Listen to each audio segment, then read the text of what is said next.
Les passes de l'àvia són les campanes que desperten els que encara dormen.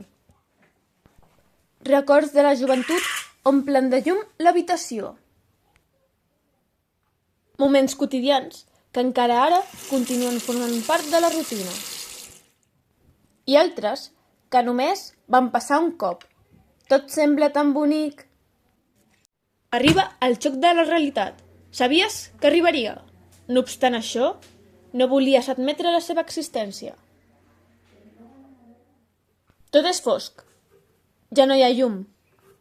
La rutina s'ha trencat.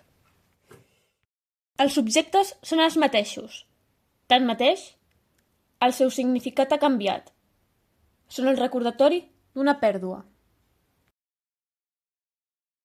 La foscor és evident, igual que el seu estat subjectiu. Ja no hi ha ningú que marqui el ritme. Així doncs, soc desperta quan tothom dorm. El joc de la mort és propi i diferent per cadascú, però jo sé que és un joc inelàstic, que els dos cossos queden junts i es perd energia. Agafo les dades necessàries, la meva massa, la de l'objecte que xoca amb mi i la seva velocitat. Miro la velocitat després del xoc. Calculo l'energia inicial i la final. Amb una resta trobo la pèrdua i els nombres confirmen el meu estat extenuat. Així doncs, on són ells? On és la meva energia?